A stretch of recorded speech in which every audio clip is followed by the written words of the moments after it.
What's up, folks? Welcome to another episode of The Pressure Project. And I gotta figure this shit out. Notice anything different? So, a good friend of mine, I'm not gonna say his name. I want to maintain his anonymity for his sake. But a good friend of mine basically gave me a call, and he listens to The Pressure Project. And he said, The Pressure Project has done a lot for me. It's improved my business, improved my relationships, and went down this whole slew of things that the podcast helped him with. And he said, I want to give you a gift. Yeah. I said, well, it's unnecessary, but I appreciate the sentiment. You don't have to give me a gift. He said, no, I want to buy you a table. So I'm like, well, we got a table. I paid like $90 at Target for that table. It's a good table. He's like, that table sucks. He's like, that table sucks. Yeah. So, long story short, after some back and forth, him asking the height of the table and everything, he shows up yesterday with a friend of his with a Mjolnir-shaped granite table. Pretty cool. The thing, I mean, you can't see from the angle you're at right now, but the thing is shaped. Just imagine Pat and I are like sitting next to the handle, right? And the thing is shaped like Mjolnir. It is the colors of the Pressure Project, and it is made out of solid granite. Like, holy shit. Yeah. So, thank you to my brother. He should be watching right now, and I want to express about as much gratitude as I possibly can. Awesome. Very cool. We all hung out last night afterwards. We had a nice talk, so we got to shoot the shit. It's just great experience. It's great seeing what a brotherhood could turn into sometimes, right? Energy is high. So awesome. Do a mic check. Talk into that microphone. Looks like someone might have unplugged your microphone. Can you hear it? Talk again. Testing. Okay, good. Yeah, I hear it. Oh, yeah, it looks like, I don't know what happened there. It was freaking me out. You see, we changed the format, so Pat is losing his fucking mind right now. Yeah, it's true. Because it doesn't look the exact same the way it always But I didn't set it up like that with this all like what? Like, see how this is all twisted? Looks like weird. But why is it like that? I don't know. I'm going to check it out. You don't have to check it. Leave it alone. It's plugged in. He's out of his mind. He's a fucking robot. I got to be sure. I don't. But it's fine, right? Fine. It's fine. It's fine. Yeah, if you could hear me, it's got to be plugged in. Yeah, it's good. I was just making sure. I'm just making sure. Listen, we have standards. I'm going to hold those standards. We also have standards of logic. Yeah, those And I if you're don't. hearing my voice, it's plugged in. Now I hear it. I think it might have been loose. I'm telling you. You guys, I'm so glad you're here to witness me I dealing don't with fuck my around. robot. Listen, I don't mess around. Shit's got to be perfect. So I'm trying to get the right angle for this. Not right angle in terms of 90 degrees, but the proper angle. Yeah. Because I don't want to block my face. The whole base, one of the biggest things, there's two main things about this desk that makes it awesome. Number one, I could sit comfortably facing the camera. And number two, I can grab this motherfucker whenever I want. Whoa! Oh, that's a good one. So it's all good. So who's on? What's going on? We got 21 people on. Fucking awesome. Awesome. Yeah, the death threats now, like... What? I said the death threats have taken a whole new...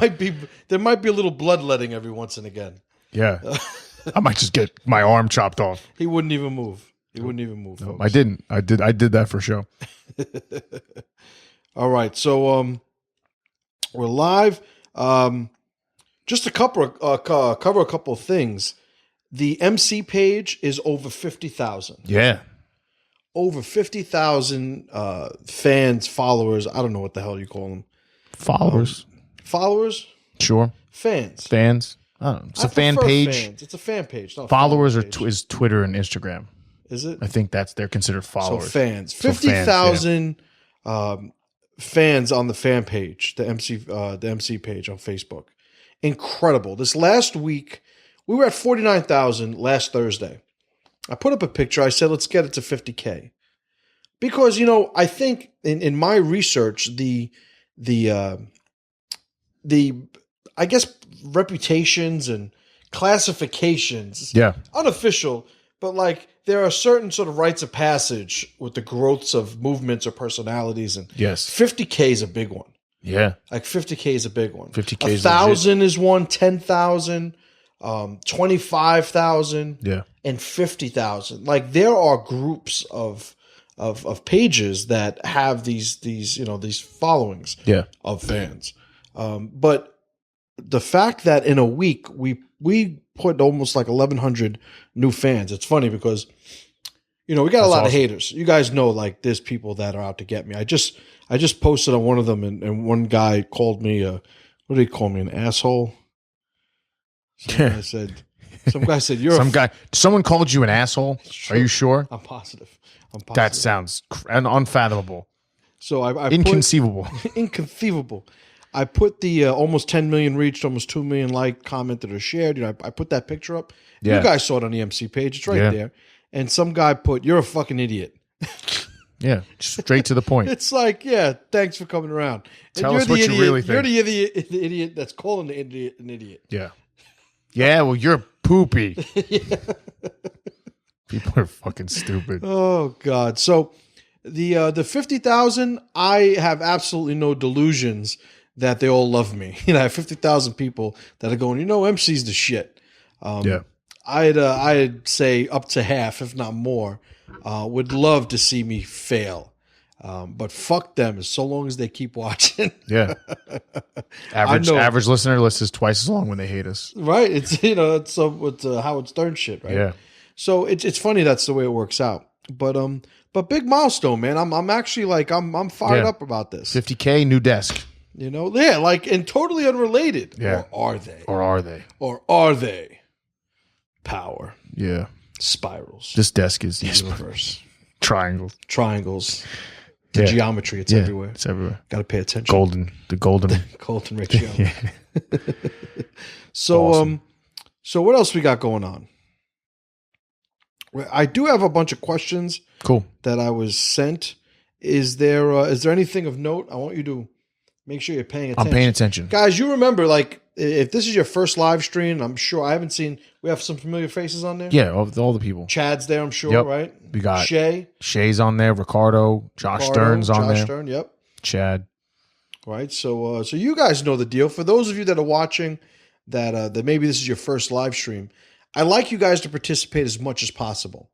I certainly have things prepared, but it kind of defeats the purpose of me just going over prepared material and not engaging you guys personally. So if you guys have questions, if there's any topics that you want us to cover, put it in the chat. Definitely put it in the chat. So and Pat will see that. What he's doing with his computer most of the time during a live stream is he's taking those things that you guys are mentioning and he's making a list. So we can do that. So Alan asks, new stone slab for sacrifices?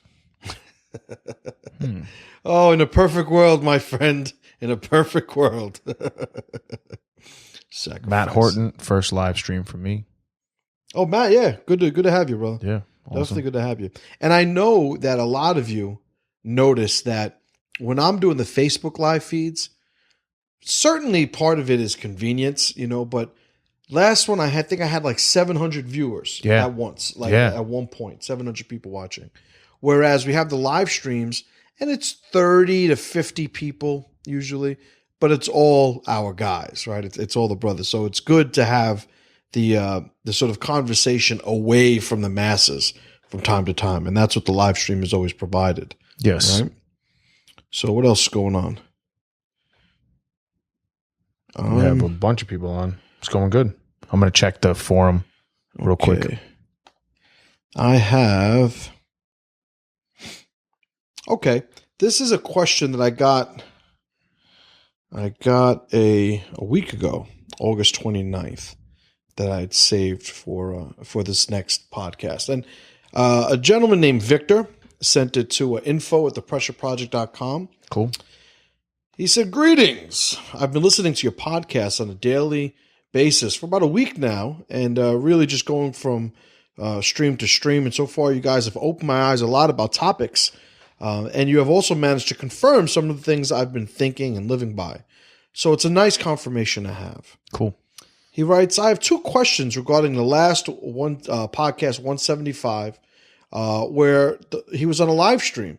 So maybe he watched the live stream live. Maybe you saw it afterwards. But Victor, if you're on, definitely give us a shout. He said the one being about the mermaid doll and the little kid, and the other about the no truces, since they're all kind of related.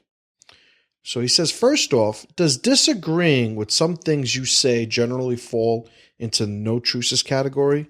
If yes, that would imply that you're not at all open for criticism, since disagreeing in certain topics would automatically mean that I'm not with you regarding everything else. This kind of leads to the mermaid son theme. So here's I'm going to try and format this in the way I think that Victor intended, because I don't think it's as clear. I'm not reading it as clearly as I think I should be, but I think I get the sentiment. Is the fact that somebody disagrees with me and me saying that they're, an enemy, basically, because he uses the no truces label, right? Yeah. If they're an enemy, does that sort of absolve me from criticism? Well, here's the thing. Every one of my beliefs are on the table at any point during any conversation. I will talk about anything. I will discuss anything. In some cases, I will debate anything. The thing is, though, that when you run this formula, this personal formula for a while, you develop positions. And these positions are, in fact, the sort of conclusion of a process of open-minded search, discovery, discourse, a lot of times, debate, a lot of times. So if somebody says, just for an extreme example, I don't think anything's wrong with pedophilia, and I label him an enemy almost because of that, it's not because, well, I do think something's wrong with pedophilia and he disagrees with me, therefore he's my enemy. It's actually the substance of the position, the topic itself, that would elicit that type of response. There are some people who may say, for another example, I think that rum raisin ice cream is better than raspberry ice cream. It's not. I don't even like either one. I've never tasted either one of them. Yeah. So in this instance, I don't really have a position. So maybe I'm more likely to, and this is just an example, a hypothetical, maybe I would be more apt, more likely to have and host a discourse regarding that position because my position isn't that yet well formed, right? But there are going to be some things that are very well formed, very developed, and have stood the test of time in some instances. The gentleman who brought his very homosexual-looking son, by the way, a doll, to me is betraying universal formulas for raising a young boy that I have and hold as positions that are very, very set in stone. It's not a good phrase because it goes against that, but very well established. Yeah. Right? Yeah. I'm willing to argue to defend these positions, and it's only going to be as sophisticated, if not a more sophisticated position, that's going to unseat my position and give me a new one. Right?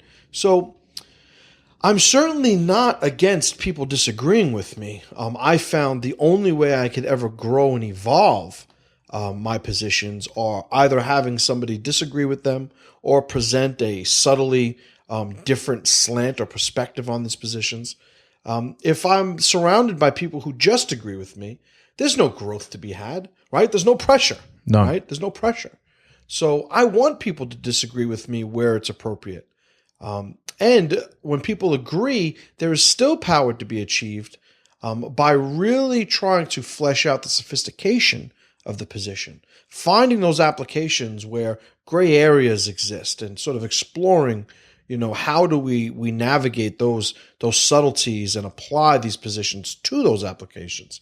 So I think, and I think that answers the question for the most part. Yeah. I condemn that father for what he was doing with the son and the doll because it goes against positions that are very well established, in my perspective of the world. When it comes to raising sons, as a parent, you are charged with preparing them for the world in which they will live, and satisfying, appeasing their every whim is not preparing them for a world that does not care what they think. True. As a parent, you are their guide, their mentor first. You're their friend second. Yeah. Everybody tries to buddy up with their kids. It's not your job. It's your job to love them. And to love them is to really want them to succeed, survive, in some cases. Yeah. And I think that that gentleman, that father, had very selfish motives. Just a little bit. I think it's not a coincidence that he has like professional model shots for his profile pictures. And, he's one of these people that in 2015 thinks, my family should be famous. My family should be famous. Or that he should be famous. Right. And you get that a lot, right? You get that with, I remember we once had a parent here, right? I won't get into too many specifics.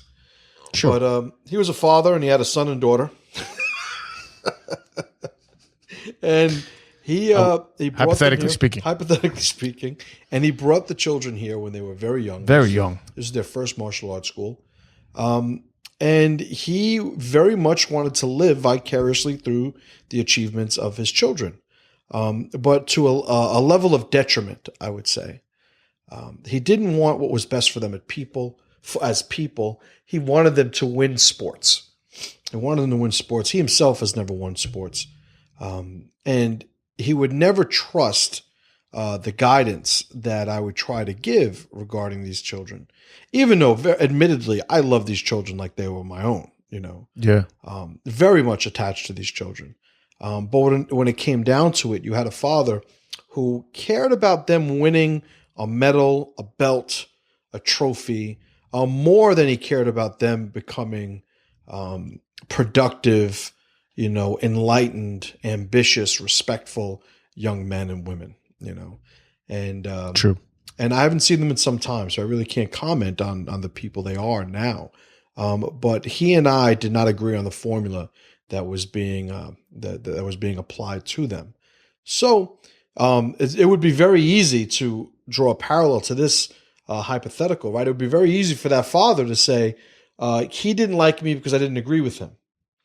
He didn't like me because I thought I should do something else with the kids than he thought. And because we disagreed, he didn't like me. And no, not at all. Not at all. No. I wanted nothing but the best for them. And I just felt like I had stronger, more established formulas. And, 100%. And he disagreed with that. So I think it's sometimes it's apparent, it's made apparent when, or visible, when somebody disagrees with me, right? The situation presents itself as being noticeable when the disagreement occurs. But it's not simply because we disagree that I chastise somebody. Quite the opposite. Some of the people I respect the most are the ones who have helped me grow the most. Yeah. Because disagreeing with me and pointing out perspectives that maybe I was, because of my own filters and biases, not actually seeing very clearly. Right? 100%. True. So any questions going on there? Yeah, tons. Okay, so I'm going to put this on pause and let's satisfy the brothers. So I have 4, but they're really long. Well, they're 500 pounds each, apparently. Yes, they're big. So I'll give you a choice. We could talk about Black Lives Matter. We could talk about legal personhood for chimpanzees. We can talk about navigating different tribes. Why are they in that order? And we could talk about the Special Olympics. So it's funny if I list them all and let you choose, because they're great. Right. They're great bylines. All right. Legal status for chimps. Yeah, which we've talked about before. Come on. You got to be fucking kidding Matt me. Horton posted this on the members forum as a question for the live stream. Right. You've got to be kidding me. Yeah. If somebody... Fuck. It is almost... And it's a legitimate question. It is. 2015, Matt, this is a legitimate question. But part of my disgust is that this question is now legitimate. It sounds like sounds like a joke. Right. It's like the way life goes on now, and I made this comment before. If it was written as a movie, nobody would fucking produce it because it would be unbelievable. Yeah, the guy sitting there would be like, I'm not going to The fund premise that. is bullshit. No one's going to believe this. I'm not going to make this movie. Reality is terrible. stranger than fiction. So, Yeah. legal status for chimps? No. Fuck chimps. Fuck chimps. Fuck lions. Fuck dogs. Fuck cats. Fuck every one of those animals. When it comes to being compared in value to human lives, right? Yeah. So we've spoken about it in Dead Animals. But what about Kiko and Tommy? That's their names. They live in cages. These Kiko and Tommy. Tommy. Oh my god. Kiko and Tommy, we're here for you. If you're watching this, yeah. They do sign language. Apple. So I know Apple from. Did you ever see that movie?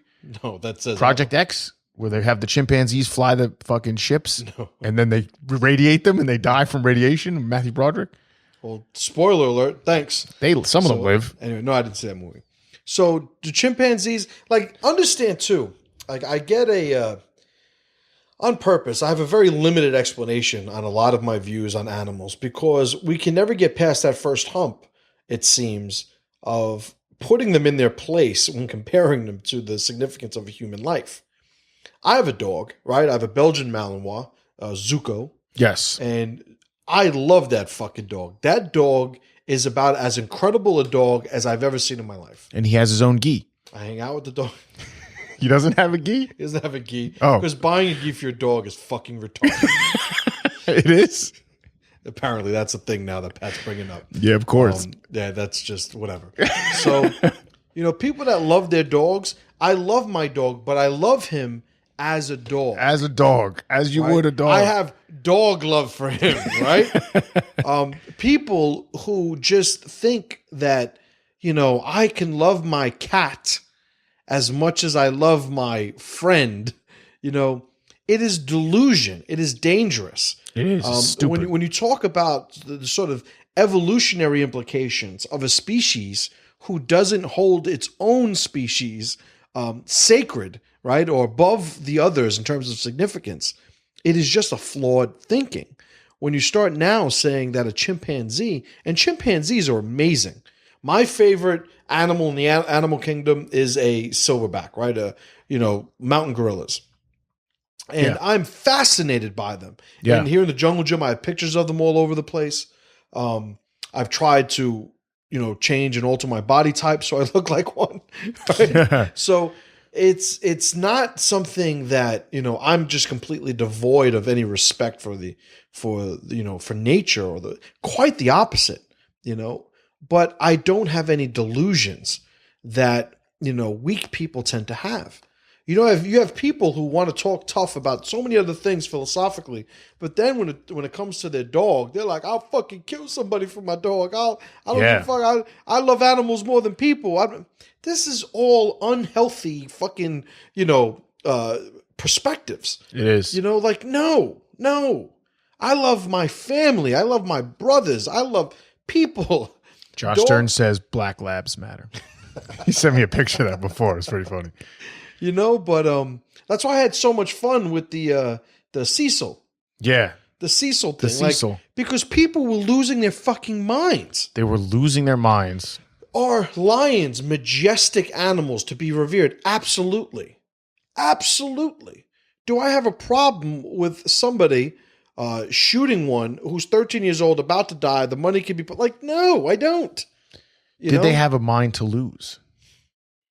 Well, to begin with. Well, this is a debate. This is a debate. The debate is whenever they lost it, it's the fact that it's gone. Yeah, it's been gone. Right. Now we're just learning about where it went. And it just presents itself as weakness. It does. It just presents itself as weakness. And weakness needs to be mocked.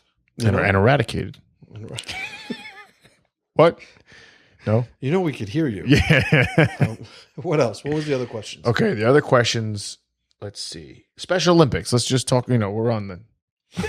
That's a similar thread. What is the Special Olympics? How to navigate multiple tribes and give me the Special Olympics. Like, what is the question? What is your opinion of the Special Olympics? I think it's fucking awesome. Yeah, I think it's awesome. I mean, there's something to be said for being the fastest retard. It is. There's something to be said for giving somebody an ability to apply pressure to their lives.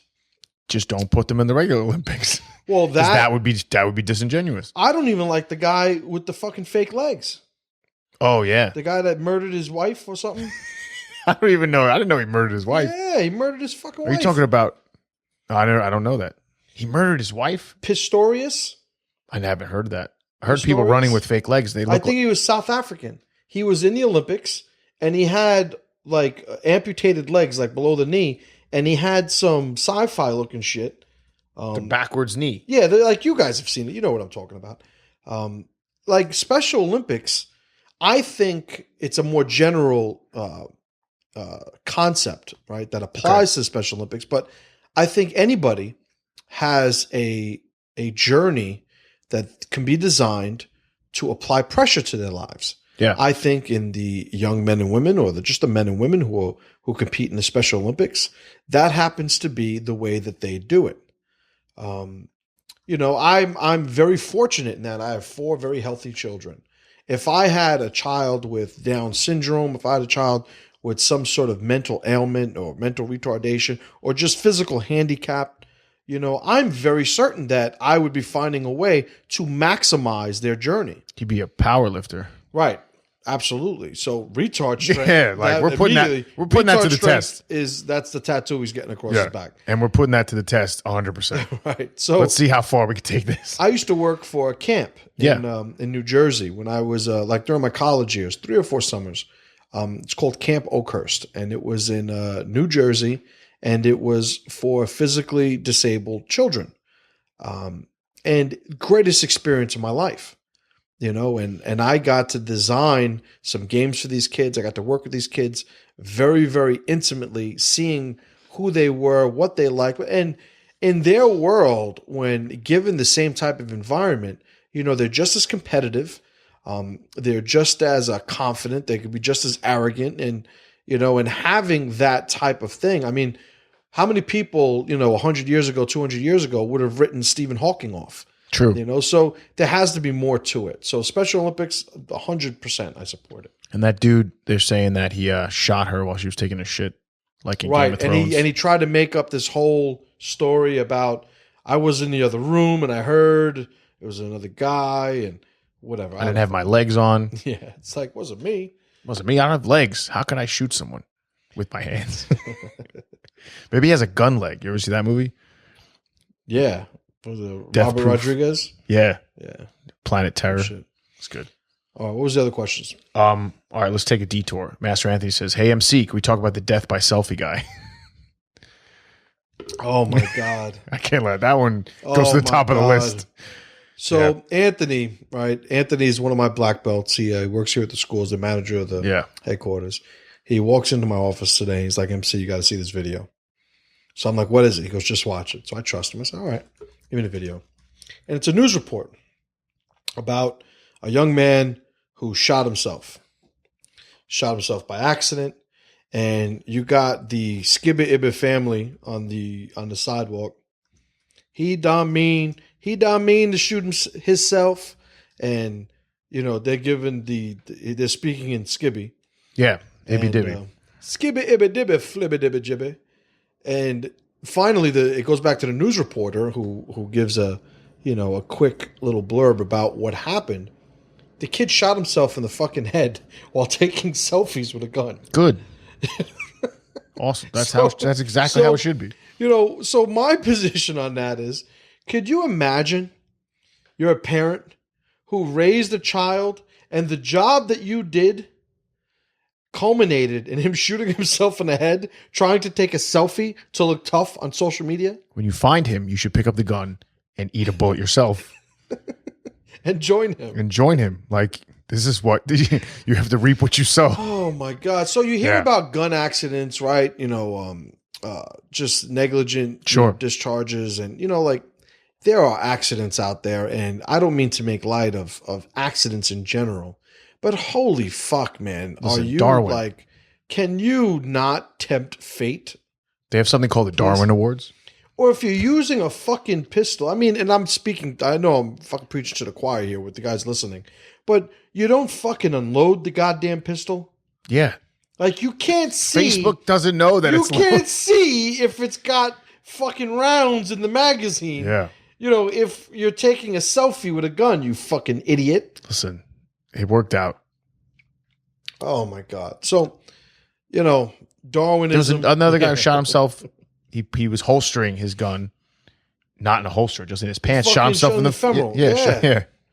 It's like, what are you doing, man? It's Darwin. If you're carrying appendix and you don't know how to carry appendix, like I don't think he had a holster. Right off the bat, you're fucking up. no, he had a holster. Oh, he did have a holster? He just had his fucking license for like a month or something. You know, and Probably shirt. it's shirt like, catch. listen, you know, you can fucking cut yourself in the fucking femoral with a knife. You could can. trip carrying a blade the wrong way and fucking hit your femoral. And you would deserve it. You know,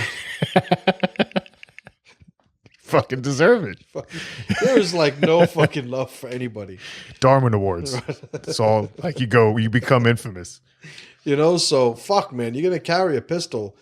Yeah, pistols kill people, by the way. Chad Taylor mentioned, have you seen the video where the kid shoots the gun and he's like, oh, my mom's going to kill me? Yeah, where he's being like a gangster. Right up until He's being super Have gangster. you guys seen the video with the Arabs having a party, shooting, you know, the fucking pistol into the air, celebrating his party? Yeah. And the guy goes to like put it like, I guess, back into his pocket, his robe. Those Yeah. things are like fucking ninja. You ever see His man jammy. Was it Cloak and Dagger? The fucking the cloak, like you go Cloak. into another dimension. Yes. Like those Arab fucking robes. Like where the fuck do they have pockets inside? To another dimension. Like Scotty vest fucking like jackets. Like do they have? Like I don't know. Anyway, he goes to put this pistol into this fucking man jammy, and fucking shoots a kid right in the fucking chest during this party. Oh, yeah. Yeah, you've seen that shit. Yes. It's like, fuck, man, you know? Again, deserved it. What are you going to do? Yeah. What are you going to do? Don't go to that party. I'm not at that party. No. I wasn't at that party. No man jammy parties. Yeah. As soon as they're bucking shots in the air, get the fuck out of there. Yes. I just rhymed, yo. That was good. Skibby ibby, done jibby flibby. So let's see. Man jammies. Okay, so we got Black Lives Matter still, and we have a long question by Chad talking about multiple tribes. All right, so let's hit Black Lives Matter. Okay, so the thing Let's was... hit them all with a hammer. Yeah. In the fucking head. This one, right that here. That one. That's a good one. You know? They matter. That's a virgin hammer. They are matter. This is also made of matter. I trust this matter more than that matter. I agree. So that movement... So what they're saying is, this is the direct question. Okay. Thoughts on the handle of the issue, Black Lives Matter leaders calling for the deaths of whites and law enforcement. Now, Jermaine was saying that not all of them, there's some crazy people that are saying they're Black Lives leaders, but they're not. So there's some discrepancy on whether or not the actual Black Lives leader, which is that dickhead, Sean, whatever, is the white guy. The one Sean King, he's white, and he's like the head of the Black Lives Matter thing. What the fuck his name is. Oh, the irony. Now that would make it into a movie. Yeah. The head of the Black Lives Matter is white. This white guy. It's this white guy. So I don't know. But people are using Black Lives Matter hashtags talking about kill white people and kill police. Right. So whoever the official leader of the movement is irrelevant. True. So the perception is all that matters, right?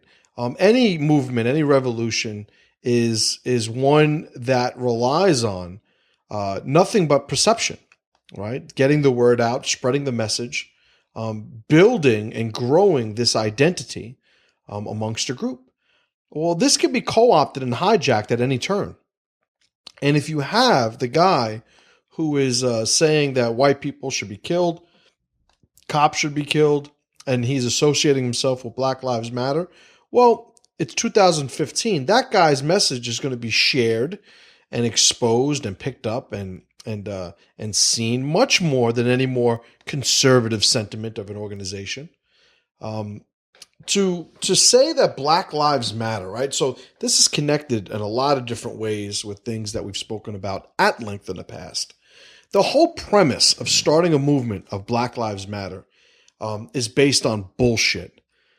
Do Black Lives matter? I mean, do I have to sit here and fucking actually answer that question?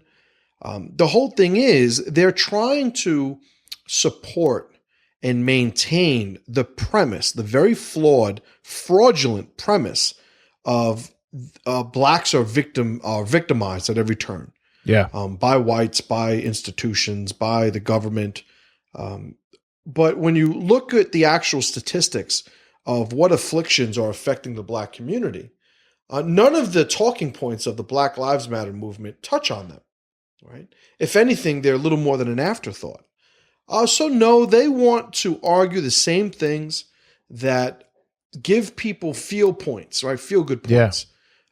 Lenin had his useful idiots. Yep. The people who sat there and argued the points just because they felt like they were a part of something, or maybe they were disconnected, didn't understand the big picture, or maybe they just so fucking, weak that this is the way that they looked at the world, in such a weak way that you were detached from actually using logic and reason. Yeah. Right?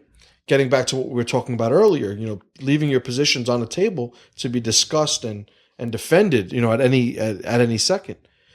Sometimes we start from different premises, and we've discovered, or we've discussed that before. I can't argue chocolate and vanilla. No. I could argue 1 + 1 = 2. But sometimes people think that everybody should be poor. Everybody should share everybody else's stuff, and nobody should own land because it belongs to Gaia. Gaia. It belongs to Gaia. The chick from Star Trek. Right, it belongs to Gaia. Right? So I am not in agreement with that premise. So chances are somebody who feels that way, any interpretation or application of their premises and their philosophies to political positions, I'm not going to be able to reconcile because our premises are so polar opposite. Yeah. Well, with Black Lives Matter, you have more than that. You have not only a premise that is completely polar opposite from mine and from many of the people who share my beliefs concerning a lot of political and social issues, but you also have fraudulence. You also have people who are making money off of this, who, if we actually relied on statistics, they'd be out of a job. They'd be out of a level of status. Who's Al Sharpton if racism goes away, or if the notion of black victimization goes away? He's not going to let that happen. And as an example of what it is I'm talking about. So Black Lives Matter, and somebody who's saying he's part of that, saying, that cops should be killed, white people should be killed, white cops specifically. It's, there's going to be violence. There will be blood. There will be blood. And it is what it is. Yeah. And unfortunately, it's one of those things that it'll reach a point where the public distaste for it will allow it to go by the wayside.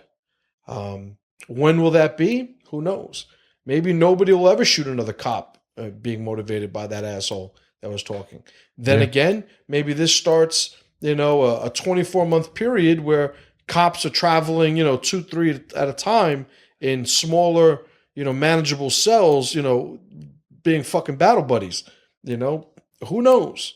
But it's irresponsible, it's fraudulent, and it captures the minds of weaklings. It does. Florian asks, do you think we're headed towards a race war, or will the Black Lives movement die down? I spoke about this before, like the race Jermaine war. says 25 cops killed so far this year. Right, and cops do get killed. Right, cops, yeah, it's part of their. It's not part of their job, but it's part of the dangers of their job, I should say. Yeah. A race war is not what I don't think people understand.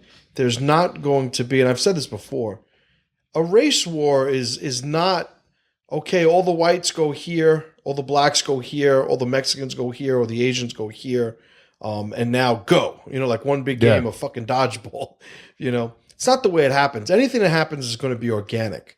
When you look at some of the conflicts in Middle East and dealing with guerrilla resistance, you don't have this very simple, one army versus another army on the other side of the battlefield, and they meet in the middle, and everybody fights for their side until one side wins a war of attrition. You don't have that. You have smaller units, an identity without a flag, an identity without a government, an identity without accountability. That operates independently. And the danger of the guy, this fucking idiot that's talking about killing white people and it's open season, that whole shit. And the Black Panthers saying they're going to sneak up on the cops in the darkness. Right. So the danger of that is that it mobilizes weak people who have nothing else going on. True.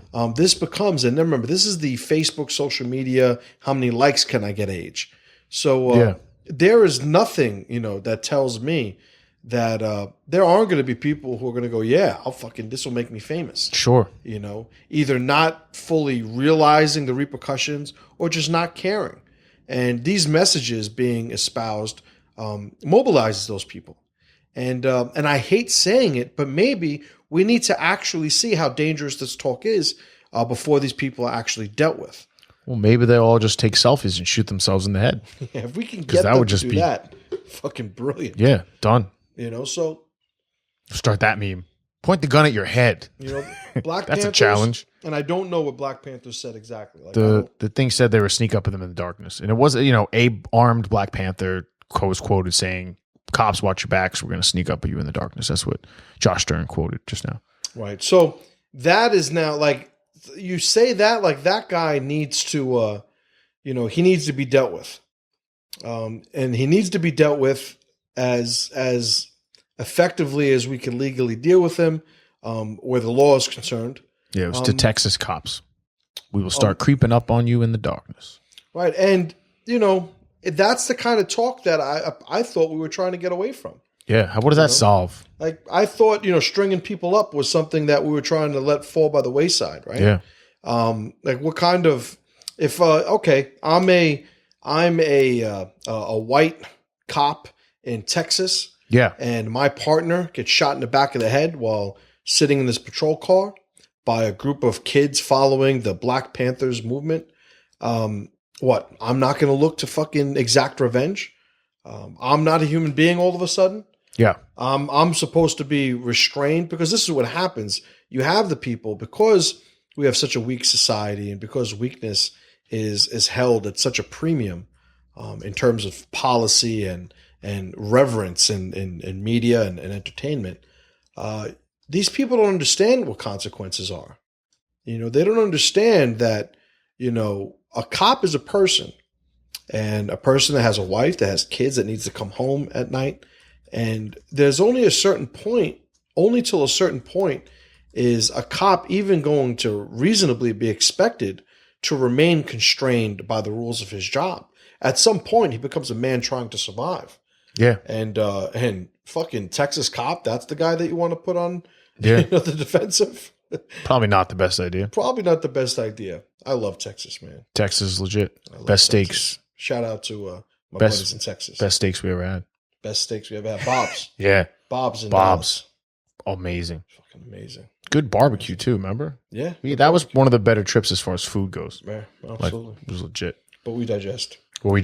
Yeah. So what else is going on? All right, now this one's good. Okay, it's good. They're all good. This one's great. Jermaine asked this question.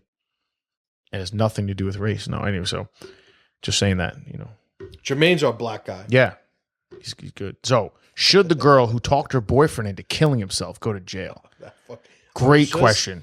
I was just talking with my wife about this, literally an hour ago. Awesome. Okay.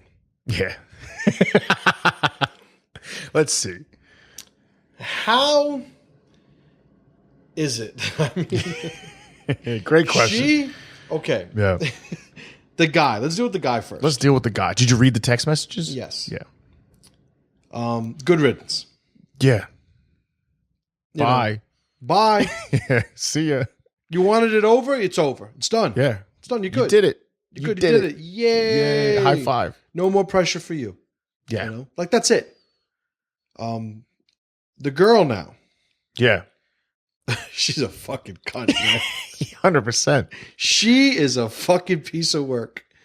Like, this is the kind of girl that you hope your kids never meet and fall in love with. but all that being said, I don't think that the law should have anything to do with her. Yeah. I don't think the law has any business doing anything with her. Yeah. You are basically being charged with homicidal meanness. Yeah. Your text was first so mean. Degree manslaughter. Yeah. So if I text someone, go fuck yourself, and then they do that and die, like, I go to jail now? Is that what's going to happen? You know, so That's nonsense. you have on one end, you have these guys talking about it's open season on white people. We're gonna kill white people. But the girl who tells her fucking pussy boyfriend, no, don't go to sleep. What are you doing? Do it now. Do it now. They're all sleeping. It's a perfect Go time. drive somewhere and do it. Come on. It's perfect. Everyone's sleeping. No one. This is perfect. Don't wait till tomorrow. So the the fucking texts are fucking pretty bad. But they're at maximum a group of text messages. You know, so the law, in my opinion, has absolutely nothing to do with her. Now, if you talk about justice, you know, stop thinking justice is bound by the law, right? True. So if I'm that guy's the weak fucking guy who killed himself, if I'm his family, if I'm his brother, if I'm his cousin, I'm gonna want to see that girl. Sure. And I'm gonna want that to be dealt with. But let that be the deterrent for that type of behavior. And you're gonna say mean stuff to her. Real mean. Right. You know, so Yeah. but let that be the deterrent. Yeah. Let the people speak. Let this handle itself organically. Because, you know, we look at the Westboro Baptist Church. Yes. They're meanies. Gods hate fags and protesting soldiers' funerals and Gods hate fags, but they love chicken. right? So you don't have any law like preventing them from spreading that message, from disrespecting, you know, the fucking soldiers. Like you don't have the law interceding. Yeah. You know, but I've heard plenty of stories of those people being dealt with. Sure. You know, and that's the way it should be. That's the way it should be. You know, society will govern itself because when all the laws leave, I just started watching Deadwood. Deadwood, right? legit. No law in Deadwood. Swear engine. And shit figures itself out. God damn it, Woo. Cocksucker. Cocksuckers, that's the... Anyway. Yeah, pretty good show. It's a great show. So what else? Have you guys heard about the white chick that said the cop who got shot in Texas had pervy eyes? I heard she brought attention to herself for some outstanding warrants and got arrested. Did you hear about that? Master Anthony's asking. Did you hear about that? No, I didn't. Okay. I didn't hear about that. What was the other question? Oh, there's a bunch more. Hold on. No, but you said there was a tribe one, a good one. Yeah, this is a long one. So let's hit it. Okay. So Chad wrote this on the member page to be asked at a live stream. Interested in your take on the nuance necessary to navigate multiple tribes in which you belong that may or may not intersect while trying to uphold a close loyalty to each of the said tribes when they compete for you as a resource or resources you provide. You know, how do you handle your role and responsibilities within these tribes without negatively impacting the others? So he has a list. He has like family tribe, inner circle, jungle gym, martial arts, SIAC tribe, the pressure project tribe, like as being right. Yeah. So you cannot have a closed loyalty. By definition, you cannot have a closed loyalty to two identities, two contrary identities. I can't have two favorite barbers. I can't have two favorite flavors of ice cream. Using the word favorite, by definition, disallows more than one option. It does. Closed loyalty does the same. Now, I can have a favorite barber, Sure. a favorite ice cream. Yeah. They're two favorites, right? But they're not contradictory in their identities. They're not. They're not competing for my function in their tribe against one another. You can't ride two horses with one ass. Okay. Just throwing that out there. Can't ride two asses with one horse. You can't do that either. Can't shish kebab. Anyway. Yep, I understood where it went. So, so you know, if you have more than one tribe and these tribes are vying for your time, well, that's a time management thing. I don't think that prevents you from having a closed loyalty to more than one tribe, assuming, of course, or relying on the fact that these tribes have nothing to do with each other in terms of identity. True. If they're both martial arts schools, you can't have a closed loyalty to two martial arts schools. right? Because you have to ask yourself, what is the goal, right? And when we get back to establishing the loyalty matrix, filter on these, relationships and dynamics, every tribe, of which you're mentioning as, there being many, but every individual one has a mission, right? Yeah. What it is that they're trying to do in terms of sophistication and length of existence, right? The two dynamics. If it's a barbershop, they're trying to get a lot of people to walk in there and get their hair cut. If it's a bookstore, they're trying to get a list of people that continue to come back and purchase books from them. The barbershop wants you to perform a certain function, but you going to the bookstore does not negatively affect or contradict the identity of the barbershop. So you can go to any bookstore you want and still have a close loyalty to that barber, because the close loyalty you have to the barber is the identity and the tribe of the barbershop. You can't go to two barbershops and have a close loyalty to both of them, right? Because they are in competition identity-wise. Yeah. So where the identity competes with another, there could be only one. Right? Yeah. But that's not to say that we don't have these growing circles, right? These concentric circles of influence and tribe and connection that, we have a close loyalty to our home. We have a close loyalty to our tribe. We have a close loyalty to our city, right? Country, or maybe it's race, ethnicity, religion. These are things that we can maintain a close loyalty for. But now, as soon as, let's just say you're a Mormon. Yeah. Right? And I have a close loyalty to the Mormon tribe, but you're also black. And we're going back, 100 years or so, and Mormons didn't allow blacks, right? Yeah, they don't allow these identities where you wouldn't assume they would be in competition with one another identity-wise. They are now in complete conflict. Yeah. And you have to pick one or the other. Either I'm close loyalty black or I'm close loyalty Mormon. But it doesn't work maintaining a close loyalty to both. True. And the blacks, actually, for the Mormons, are the ones that refuse to choose a side. They wouldn't side with Jesus or Satan, so they have black skin. Robot. This is the robot. Thanks, robot. I'll throw this out there. They caught me smiling, which is funny, but I smile all the time. What the fuck? Talking about? Anyway, Matt Damage said 2 bald guys talking about barbers.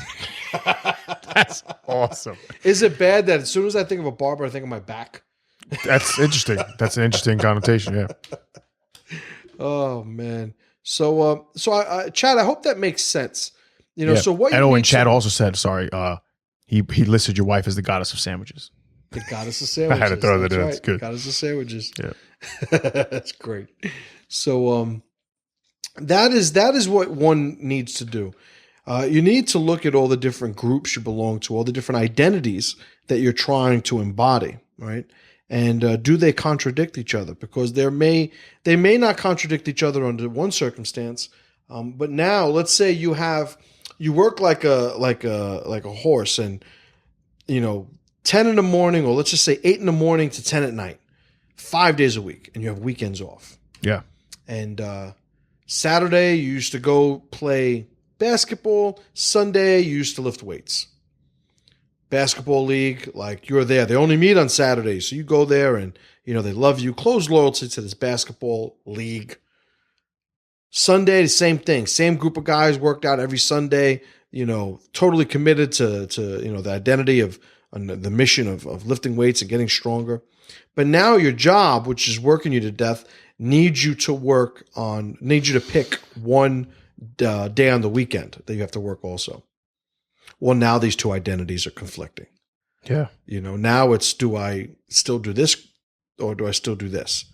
Before that, they had nothing to do with one another. There were two groups that you can completely maintain a close loyalty for, insofar as their identities demand that you do. But now your time has reached a level of scarcity that they now conflict, right, in terms of, your loyalty and where it's going to be invested. So, And that happened to me. My old job. They sat down. They wanted to give me more responsibilities, and they said, "But your wrestling is getting in the way." And I was like, "Okay."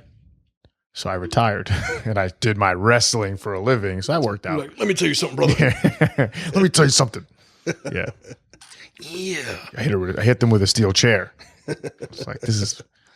So, so that's how I would sort of navigate, that issue, Chad. Hope that makes sense. He said it does. Thanks, MC.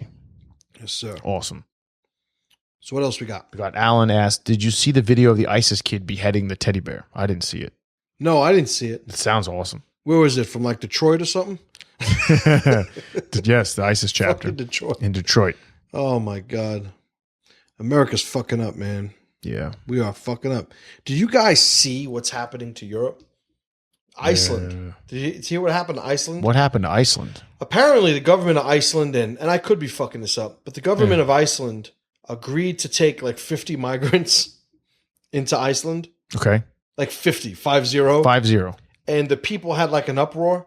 And there's like 10,000 Icelanders who offered their homes to migrants, and said, we need to help these people. Like, it's like, holy fuck, man. Well, you guys understand that we're a lot of times sort of saved from these dilemmas because of our locality, right? Because we're not connected to these countries. But don't for an instance think that the immigration, right, of Mexico and Central South America, the issues that, that are all of a sudden fucking relevant in the presidential race, don't think that this isn't the infancy stages of those problems that Europe's having.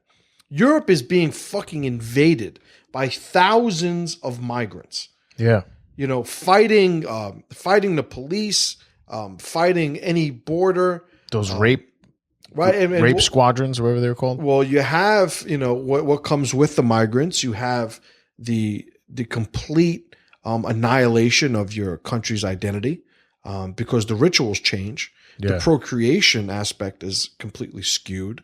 Eventually, the liberal politicians, sabotage the survival aspect of the identity that you started with, and you're displaced, right? You take one out and you put another one in. And that's what's happening. So, the new Europe it's got a fucking problem. It's like zombies. Talk about a race war. Listen, Europe, if they the GoFundMe on arming people that want fucking migrants out of their country, like, listen, you can rely on me for some fucking money. In America, not so cut and dry. We don't have a homogenous environment. We don't have a homogenous society. There's a lot more nuance to sort of drawing these lines in our society ritualistically, identity-wise. But I tell you right now, fucking illegals, they need to be thrown out of the fucking country. Anybody that says that, you bring up, I love the fucking meme. Which one? The Native American. Oh, you're against illegal immigration? So when are you leaving?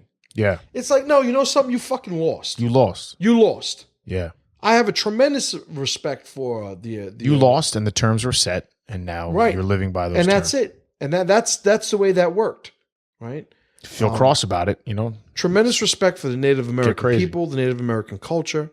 But what like I don't abide by this sense of universal fucking empathy that, listen, well, they were here first and we were, and contrary to that, I'll even throw a wrench in the works. They say that Europeans were the first ones here. I've heard about the that. Solutreans, there's a whole fucking position on that. I'm not an expert, so don't start fucking getting all crazy with it. But they might have lost. Yeah, but they might have lost too. And then so we came back. Absolutely. This is what it is. So now, applying that same, completely being consistent, I don't want to lose this. Yeah. Because we're having Mexicans, Muslims, South Americans come in to the country illegally. Listen, they're not here because they want to live the American dream. No, they are here because it's better here than where they're from. But the immigrant of today is not the immigrant of 100 years ago. 100 years ago, you don't find a way to make money, you fucking starve to death. 100 years ago, they couldn't wait to fucking fly that flag, the American flag, and embody the American identity. Yeah. Right? Now, you get the people, they still want to be Mexican. They still want to speak Spanish. They don't want to assimilate at all. I don't want this to turn into an epic rant, but I think everybody understands my position on this. If I moved to Japan, I would learn Japanese. You would have to. That's just how it would go. I wouldn't move to Japan. I'm not moving to fucking Japan. Right, ever. but this is the way I would learn Japanese though. Unless you were trying to take over Japan. Yeah. And this is the point. Yeah. Like, why do I not want illegal immigrants in this country? Because they're here to invade. They're here to alter our identity, and they do not have the right to do that. And if we keep allowing it, they will win. And when they win, it's going to be the Salutrians, the Native Americans. It's going to be every other country that has allowed invaders to come in. And whether it's violent or non-violent, right? Yeah. Invaders to come in, unwelcomed, uninvited, and displace the identity of a people. Yeah. Did you read the article on Jack Donovan, American flag? Jack Donovan's article on the American flag? No, when did that come out? It just came out. I saw it posted. I didn't get a chance to read it. Someone was asking about it. Yeah, it looks good. It says not a phallic symbol or something like that. It had a picture of what's it called from Idiocracy? The president. Yeah. Yeah, pretty cool. I'll read it later. So and the thing with America, right? Now, I share, right? And this goes right along with what I was speaking about before, where identities don't conflict. Yeah. In concentric circles, right? Like slowly, decreasing in size circles. My country is America. Yeah. Right. My tribe, my people, like there are plenty of people who I do not identify with. I've always said I don't want to live in a black neighborhood. Yeah. Right. It's funny. My neighborhood, and Josh, you feel my pain. We just had a Puerto Rican family buy a house. Yeah. On my block. The other night, they're up to 2 a.m, 3 a.m, partying. Nobody does that in the neighborhood. It's not normal. It's not what we do. Yeah. Now, my father's Puerto Rican. My last name is Garcia, so I very much understand the culture, and I understand that's what they do. But they're not in the Puerto Rican neighborhood, right? So what goes on in this neighborhood, in the house that they purchased, and it's their home, is not congruent with the rest of the people. So what happens now? So now these people that own a beautiful home and are probably solid people, I don't know them personally, just adopt a lifestyle that has nothing to do with the lifestyle of the neighborhood. So now there's division. The divisiveness now begins. Right. Yeah. As I was leaving today, I'm on my Harley. I'm coming down the driveway to my house, and I'm right by the street. And a couple of teenagers, two probably Puerto Rican kids and a black kid, smoking weed. That doesn't happen on my block. Yeah. So of course I asked them. I said, "Where do you guys live?" One of the kids says, "Why?" One of the Puerto Rican kids goes, "Why?" I said, "Because I fucking asked you." And I put my kickstand down. Yeah. "Oh, we live right there." Fucking new family's house. Yep. I put my kickstand down. Just put my kickstand down. I was like, "Because I fucking asked you." Yeah. And this is, this is the there goes the neighborhood moment, right? So now, mind you, I say if you go to a black movie theater and the people are talking, you're the asshole. Yeah. Because they don't seem to mind. You know what you're know what to expect. Yeah. There was a theater, like I lived in Philly. There was a theater I went to specifically for that reason. Right. Because that was funny to hear what people would say. So for different cultures, they find a way to do things differently. So in a neighborhood, an ethnic neighborhood, you will find a very homogenous culture, not only in the races and ethnicities of the constituents, but also in the daily lifestyle, the daily to and fro of the people of that community. Yeah. And it works, right? And everybody gets along. Now, when you start to add different communities or different individuals and different cultures and different lifestyles and different protocols and identities, this is where you have conflict. So imagine America is despite all these individual communities, Yeah. we still share an identity in one of the biggest circles of country, right? We're American. Well, let's think that America is a neighborhood for a second. And now you have all these illegal immigrants coming in. They're fucking up the neighborhood. They're fucking up the neighborhood. It's Yeah. exactly what it is. Because they're not the same. Right? Are they hardworking? Are they? Yeah, I'm sure some of them are. Maybe the majority of them are. Sure. Irrelevant. Yeah. You are here absorbing our resources. Which they're not infinite, by the way. No resources are. Yeah. Why how could we validate giving billions of dollars to other countries in aid to all these different countries? Like we give money to Israel, we give money to Japan, we give money to all these different fucking countries. But we now have to also tolerate poor people in our own country. Yeah. And on top of all of that, we now allot resources to people who have invaded our country illegally. Mayor de Blasio, the fucking ID card, the alien ID card. Yeah. You don't have to be a citizen. You can get a New York City ID card that allows you to basically take advantage of publicly funded institutions, museums and zoos and whatever the case is. You allow people to validate their presence here. And it's fucking disgusting. It's pathetic. Sometimes certainly, it's a different premises, and all right, we're operating from different premises. Some people think everybody should just, we're all one global community. Yeah. And so what? That there's an elite that's going to control us forever. At least the majority of us are all the same. We're all the same. Because there's always going to be an elite, right? So how do you stop that from happening? You make sure that there are these different cells of individuals, right? Countries, neighborhoods, communities, races, that are allowed to maintain their autonomy. They're allowed to maintain their identity. How do you do away with them? You do everything that's happening to our countries and in Europe. Yeah. You blend everything together. So we exist purely in our commonality. Right? Yeah. This Chad said, did you see the black guy crying because the Mexican bought an abandoned house next to him and fixed it up in one day? No, but that sounds amazing. Yeah, I think he posted it to the the MC page, he said. Did he? Yeah. Oh, I gotta fucking see that. That sounds awesome. That's awesome. What else is going on? Talking about illegal immigrants, but that's it. How many people we got on right now? We got 26. That's all. That's all for the questions right now. All right. So, all right. So back to Vic's question, right? That I was answering in the beginning. Cool. He, he says, what's the big deal with a boy playing with a girly toy? And, well, nothing on face value. Are there toys that are more masculine, toys that are more feminine? Absolutely. Toys that could be considered neutral? Absolutely. But the environment and the guidance given a child is important.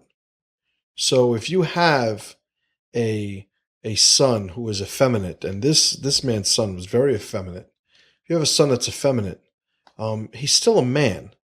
True. And he still needs to be raised to be a man. So I remember my, I don't know if it was Haydn or Kaizen. Yeah, what does a sexual preference have to do with being a man? It's exactly right. And this is something that some they people fuck still up. can't take, They need to be joined, and it's just not the truth. It never has been. And either my older son or my middle son, one of them, when they were like 2 or 3 years old, were at a holiday event at my parents' house, and my brother's there with his family get-togethers, probably like the holidays or something. And at some point, I hear a bunch of people laughing. I look over, and my son has one of my niece's dolls. Okay. And he has the doll by his chest. And he's breastfeeding the doll. Well, he's not breastfeeding. Understood. But he's mimicking the breastfeeding thing. So they're all laughing. So, of course, I lose my fucking mind. Sure. But I lose my mind. Like, why the fuck are you guys laughing at him? He's like 2 years old. He doesn't know any better. He sees his mother breastfeed his brother all day, every day. Sure. Like, what are what are we laughing about? It's cute, it's funny, it's quirky, but don't fucking traumatize the kid because he doesn't know any better. Right? Yeah. So, and it was a perfect opportunity for me to explain to him, mommy is different, and when you get older and you have a child, you're going to be a daddy like me because we're boys. Yeah. And it prefaced the whole discussion and allowed a learning moment. But what he did was very organic and very natural. Yeah. Right? But I didn't make a big deal about it. You didn't take a video and be like, look, when my son breastfeeds, yay! He wants to breastfeed his kids. I accept him. Yay! Yay! And the kid's like, ah. Yeah. Kids like, flame on. So that didn't happen, right? No. So when you have a kid who picks up a Barbie doll, a boy that picks up a Barbie doll, you have a girl that picks up a gun, or boy who wants to wear pink, or something like that. So I don't think that making a huge deal about it is a big deal, so long as the context of what you're doing is consistent. I want to buy a bunch of girly dolls. No. Well, why not? Because you're a boy. But those are the ones I want to play with. I don't care. Yeah. I don't care. Too bad. No, too bad. It's not. How old are you again? 4. Yeah, you don't get to make choice. You have money? No. You have a job? No. You need me, right? Pay bills? Yeah. It turns out that I get to decide. Yes. You don't. It's just the way it is. I don't want to go to jiu-jitsu. That's funny. Too bad. Right. and as crass to go as farther it sounds, than that, yeah. Understand that these are corrections we're talking about. Yeah. In an ideal sense, you have an environment of complete prevention of these things. Right? So very early on, the things that were masculine were applauded and propped up, right? And supported and promoted to my boys. The things that were more girly were ignored. We didn't really condemn them. We didn't really, look at you, you're playing with a girl's toy. There was none of that. We really wanted to accentuate the positive. I pushed them towards the right thing, not necessarily push them away from the bad thing, which gives it unnecessary attention. And a lot of times sabotages the process you're trying to execute. True. So we had a thing with Yellow because Yellow was cowardly. Yeah. We never had a thing with Pink. You No. know? We didn't, Pink, you're a girl. Pink, it wasn't like that. It's just that Pink, it was like, no, that's Pink's a girl color. Yeah, Pink's a girl color. Pink's a girl color. Girls aren't bad though. They're not bad. So this is the They're thing. just So different. it's not, don't wear pink because you're going to be a girl. It's like, no, pink is for girls. Yeah. So girls wear pink and that's fine. Yeah. But yellow is for cowards. Yeah. Cowards are bad. Cowards are bad. So that's the difference in the way you present it. It's just as different, not better or worse, just different. And that's the responsibility of a parent, is preparing this young man to be a man in the world that he's going to have to operate in. Right? Yeah. Makes sense. Of course. All right, what else? We got a couple new ones. Mhm. So let's go with Illinois mandating that health coverage covers sex changes. That's from James. As long as they go through the head. It's Yeah. like, we will change your penis into a vagina, but we have to drill a hole straight through your fucking brain. Straight through and your spine. skull. We have to access your penis through your skull. So you're going to die, yeah. but you will die a woman. You will die a woman. I mean, it's disgusting. Yeah. It's absolutely disgusting. And I think Caitlyn Jenner's going to female prison, right? We know it was funny. We were joking Transgender. about that. And it turns out that Bruce went and Bruce killed that dude. Yeah, or killed the him. lady Killed a lady. after the transition already began. I guess so. Maybe he wasn't. I don't know. Was Bruce Caitlyn yet? No. He still isn't, by the way. Well, legally. Legally. Yeah. So, and I don't care about the name thing. Bruce. The he, she, I have a tough time with But the would he she go, thing. if he identifies as a woman and I guess they're calling him a woman, does he go to female prison? Right. Well, this is what we were joking about. So Yeah. what Pat and I had said earlier was, wouldn't it be funny if Bruce Jenner killed this lady and knew he was going to jail? Yeah. And So he just concocted pulled the this trigger. whole thing just to be able to go to a woman's prison? Yeah. That would be fucking Are we genius. violating his civil rights if we send him to a male jail? No, Because isn't he a woman now? Well, I don't know. That's funny. Yeah, that's But it great. still has a penis. Yep. I think there's like a ward for them. Oh, there's a ward for crazy Yeah. people.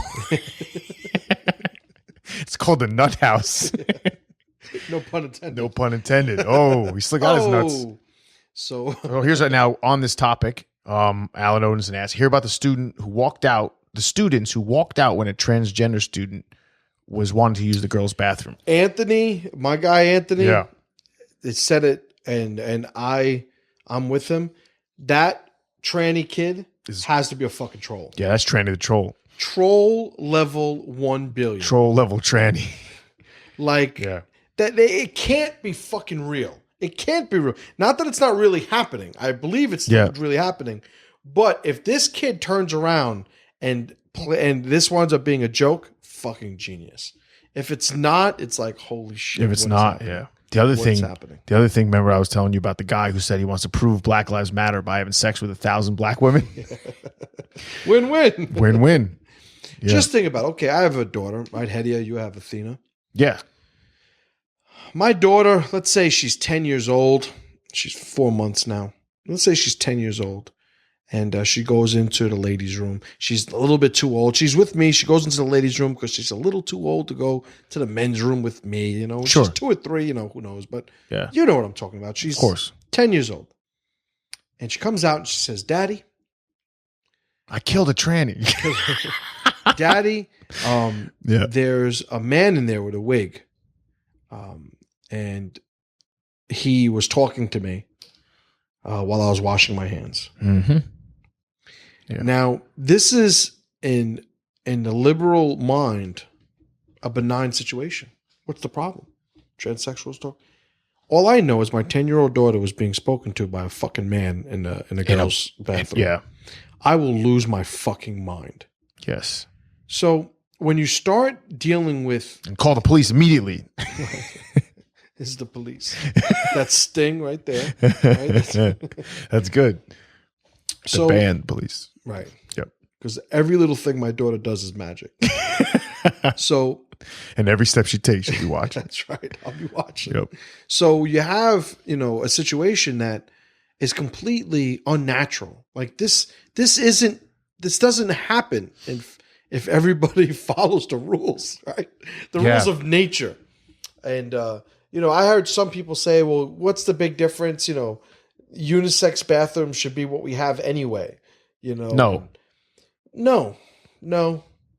because this is a society that follows an agreed upon set of rules, an agreed upon set of standards. So the rules, I will go so far as to say, have nothing to do with what's right, or what's appropriate to you. The rules are pretty much the contract that we've all agreed to exist under. Yeah. Which means a concession made to the individual should never take precedence over the agreement of the masses. Yeah. Right? So obviously when we start talking about the ideology of, let's say, the Constitution and such, obviously that's a separate conversation. But when you're talking about things like a bathroom, women want to go to a women's bathroom. Yeah. Men want to go to a men's bathroom. Correct. To say that there should just be unisex bathrooms is now saying, okay, let's just change the fabric of our society, which is what they're saying. To which I reply, no. All I know is we were running a formula these last couple of 100 years that brought us to the top of the food chain. And that's a formula I want to move back toward. I see what's happening to our country now. We have more division. We have more poverty. We have more conflict, right? It's not cool to be American anymore to the average person. Nope. We have just these people who because we're so evil. Because you got free speech and you have to allow for free speech. But the problem is there's supposed to be so much that goes into a citizen so that they do the best job possible with their free speech. Yeah. Right? The free speech allows the country to stay strong. It doesn't. It's not to be to be used to undermine the fabric of our society. Yeah. Right. To split the social contract we've made as a people. To live. Fuck all that. Come on. Forget it. That's true. Just get rid of it. That's true. Let the trannies do whatever the fuck they want. Run people over. Shit in the urinal, whatever they're gonna do. Shit in the urinal. Unisex Stop bathroom. triggering me. I'm gonna start shitting in the fucking urinal. Yeah. Unisex bath. I'm gonna start shitting in. I don't give a fuck. Shit in the sink. Hell yeah. Hell yeah. Just don't trigger anyone. Stop triggering. So what else we got? Jermaine said that if there's unisex bathrooms, his reality would be destroyed because women don't shit to him. So Chad responded, I've been married 15 years. I wish I lived in your reality. Awesome. Everyone's laughing. That's a good one. That's good. Yeah, I've noticed that is a very. My wife's going to kill me for talking about this, but it's a not very, the queen of sandwiches. She will be very pleased. She might be still on. It's a thing that just differs from certain couples. Like me, I'm very traditional. I'm old school. Old school. Like if I hear my wife burp, yeah. Like I look at her like she just fucking rubs shit on her forehead. It's like, what are you fucking doing? That's funny. Meanwhile, I completely don't hold myself to the same standards. Understood. Complete double standard. Yeah. But very luckily she upholds. But she would never burp. She's never going, this is bullshit that you don't let me fart. Yeah. She doesn't do that. No, she doesn't do that. She just doesn't do that. Yeah. I get it. So I'm fortunate in that sense. Understood. Alan Odinson wrote, someone's getting a shit sandwich tonight. That's funny. That's fucking good. Well played, sir. Well played, sir. Well played. That's good. So yeah, so that's that. What else we got? We have do your boys play video games? Yes, absolutely. They have a Wii. They each have their own iPad mini. Awesome. They play video games. They play video games every day. I was having a conversation the other day about the video games. I think it was last night when they delivered the table. Yeah. Might be. And I was talking about language development, right? Yeah. So I was talking like when I first started researching homeschooling for my oldest son, when my wife was pregnant with him, kids got to read. And I went and I did this whole slew of different types of strategies and techniques and systems to get him to read. Ultimately, exposure to reading is what allowed him to read. But the two ways that written language is given or taught, exposed to children, is phonetic language or phonetic pronunciation of the language, and whole word, pronunciation of the language. So phonetically, they say that, phonics isn't something that you want to teach too early, because you have kids that think in terms of, they look at the word apple and they think, they apply the rules and they come up with apple. But if that's all you expose them to, they never actually think of an apple. Yeah. Right. They don't picture an apple. Right. Yeah. So if I said right now, everybody do not think of a dildo slapping you in the forehead. Done. Right? See what happens? I thought of an elephant taking a shit. I don't know why, but that's what I thought. So when we have an understanding of an association of this to the real world, that is what happens. It's kind of hard to get away from it. Right? Yeah. It's where imagination, creativity, the ability to solve puzzles in an abstract sense come from. But if that's all you expose them to, the people, the opponents of the phonetic process, say that, they'll it's like an autistic type of reading. Okay. They're just being literal. They're being robots. Right? Whereas the whole word recognizes the word apple, associates it with what an apple is. Yeah. And these are the picture books. They'll have 3 little dotted lines and then a picture of a cat, right? So immediately the association's made. This is what cat is and this is what it's made up of, but this is what cat looks like. Yeah. It's what allows us to read so quickly, right? I've taken a couple of speed reading courses over the years, and you get to the point where, you're looking at just groups and chunks of words at a time, and there's eye patterns that they teach you. We move beyond the phonetic, like problem solving, that we need early on to learn new words, right? And obviously, the best of both worlds is exposing them to both. What about Ebonics? What's that? No, Ebonics, that's not a real thing. So It's not? no, it's not. I feel triggered. So when you expose a kid, what was I originally talking about? Video Applying games. this with? Video games, right. Thank you. This is my mind. This is why I have the robot. So with video games become a problem when they see something happen in a video game and there is no real world reference or exposure or memory or at the very minimum connection to what happens when the video game is off. So having the kids that are raised on video games and have with them no real world references to help illustrate and process these video games, you wind up with a complete disconnect. You wind up with the kids who are the life of the party online, but don't know how to have a conversation with you face to face. Yeah. You wind up running this imbalance that leads to, in my opinion, so many of the ailments of our children these days.